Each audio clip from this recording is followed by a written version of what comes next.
Pasti kalian belum pernah melihat guru seksi ini. Setiap gerakannya di sekolah. Semua karena mereka ingin merayu murid-muridnya. Contohnya anak laki-laki berusia 12 tahun ini. Bocah itu hanya bercanda dengan satu kalimatnya. Tapi disuruh di kelas olehnya. Tunggu siswa lain kembali. Perburuannya baru saja dimulai. Pertama, dia memintanya untuk memuntahkan permen. Taruh di muluteknya. Gunakan gigitan seksi. Membuat anak itu memulai panas badannya. Setelah itu, dia bergegas maju. Buka kancing bajunya. Jatuhkan tubuhnya kepada anak itu. Sengaja untuk anak itu. Pemandangan yang indah. Anak laki-laki yang baru saja muncul itu bereaksi. Belum bisa mikir apa. Kemudian diseret ke ruang pengajaran.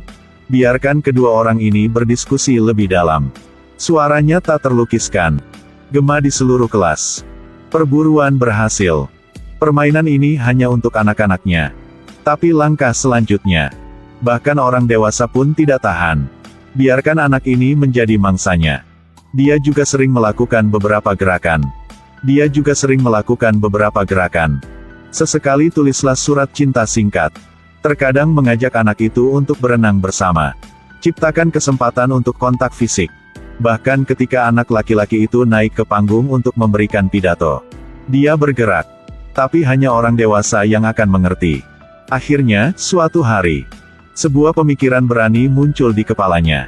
Dia ingin mencoba perasaan gairah. Tepat di depan semua siswa dan guru sekolah. Hari itu, seorang siswa memberikan pidato di atas panggung. Kemudian serangkaian suara yang tak terlukiskan terdengar. Pidato itu bahkan lebih merangsang. Saat gorden ditarik, kedua itu muncul dalam keadaan paling primitif. Dia panik, tidak tahu harus berbuat apa. Cepat tutupi tubuh dan lari. Adapun Doni muda, wajahnya dipenuhi dengan kepuasan. Bahkan seluruh sekolah bersorak seperti guntur. Baru usia 12 tahun, ia mendapat gurunya. Dia telah mengabulkan semua keinginan siswa laki-laki. Termasuk batuk, permisi. Selamat selesai, pembalasan juga datang. Guru cabul remaja. Digugat di pengadilan. Di pengadilan, guru tidak menunjukkan penyesalan sama sekali. Dia bahkan terang-terangan melirik Doni. Tepat di depan hakim. Ketika mendengar bahwa dia dijatuhi hukuman 30 tahun penjara. Baru sedikit berubah. Dia bangun. Hubungannya dengan Doni membuatnya hamil, namun, dia tidak punya niat untuk bertobat. Hasil keputusan tidak akan berubah. Bayi di perutnya akan diberikan kepada ayah Doni untuk dibesarkan. Sampai Doni berusia 18 tahun. Baru bisa mendapatkan hak asuh kembali. Kalimat terakhir yang diucapkan kedua orang ini satu sama lain adalah, "Aku mencintaimu selamanya." Tidak pernah menyesal. Pria ini punya bayi. Pada tahun itu dia berusia 13 tahun. Setelah dewasa, dia tidur dengan ibu temanya. Kemudian dia tidur dengan rekan kerjanya setelah pergi ke bar bersama. Selain itu, teman wanita bermain dengan anaknya. Dan ibu bos, dia juga tidur dengannya. Jika adalah perempuan, tidak ada yang lolos dari cakar serigalanya. Bahkan nenek berusia 80 tahun itu tidak menyerah. Kuda jantan ini sekarang jatuh kembali ke dalam kemiskinan. Harus berani meminta bantuan anaknya. Pertemuan pertama, dia segera menyadari. Putra Todd mewarisi gen dominan.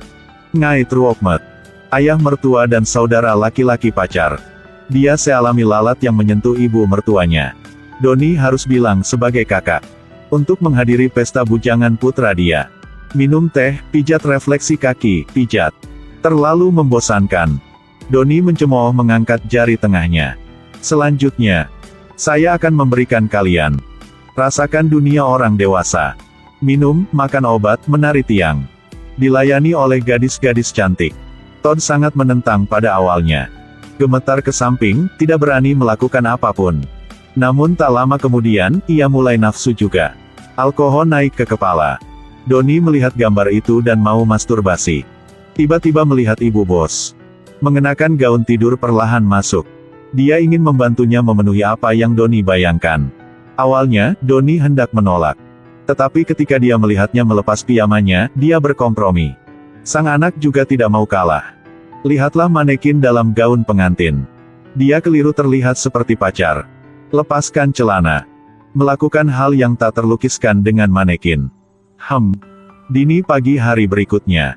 Ayah dan anak itu dikejutkan oleh suara Jamie, pacar Todd. Gaun pengantin penuh dengan muntahan kuning. Cairan aneh yang sama. Jamie coba cium baunya. Lalu dijilat juga. Dia tidak hanya bisa menebak apa ini. Dan tahu itu milik siapa. Keren. Setelah pengalaman mendebarkan ini, hubungan antara ayah dan anak mulai tenang. Lebih dari itu, Donnie ingin menebus kesalahan masa lalu. Ajari putra untuk latihan mobil. Juga berikan anak barang bukti cinta orang tuanya. Metamorfosis Todd cenderung berkurang. Dia setuju dengan Donnie. Mengunjungi ibunya yang berada di penjara. Tapi kejadian baru terjadi sekarang. Dalam 1 tahun, gadis ini memberi pacarnya 125 tanduk. Rata-rata, dia keluar setiap 3 hari sekali untuk selingkuhnya. Juga mengkhususkan diri dalam membagi-bagikan dengan kenalan. Pertama kali, dia selingkuh sama bosnya. Setelah itu, dia terlibat dengan sahabatnya. Bahkan rekan kerja pun tidak luput. Yang terakhir bahkan lebih tidak masuk akal lagi. Dia tidur dengan adiknya sendiri. Pada klimaksnya, ayah mertuanya memergokinya berselingkuh di pertempuran. Tapi dia tidak panik. Keluarkan duit $50.000 dengan tenang. Lagi pula, ini bukan pertama kalinya. Ketika dia menelepon untuk berbicara dengan bos pacarnya, Donnie juga mendengar setiap kalimat dengan jelas. Namun, pada acara pertunangan, saat Donnie mengeksposnya, Todd tidak hanya tidak percaya, tapi juga berpikir bahwa ayah dia sengaja merusak hari bahagianya. Dalam mata dia, Donnie adalah orang demi duit, yang bisa membuang segalanya. Ceritanya kembali ke 2 hari yang lalu. Todd bersemangat untuk mengunjungi ibunya di penjara. Tubuh langsing, gaya berjalan anggun. Bahkan tindakan minum air. Sama seperti masa lalu. Membuat ayah dan anaknya melihatnya dengan mata penuh nafsu. Kenangan 20 tahun yang lalu terbangun sekali lagi. Donnie menelan ludah dengan susah payah. Ibu dan anak masih belum mengatakan apa-apa satu sama lain. Kemudian dia menyambar telepon. Menggoda dengan guru lamanya. Melihatnya membuka kancing bajunya. Jantungnya mulai berdebar lagi. 2 orang menggoda lewat kaca. Ada juga beberapa gerakan yang hanya mereka berdua yang bisa mengerti. Tepat pada saat ini, sebuah mikrofon datang. Wartawan bergegas masuk seperti lebah memecahkan sarang. Jadi, semua ini udah diatur. Donnie berutang banyak uang. Jadi, Anda harus mengelabui putranya ke penjara wanita.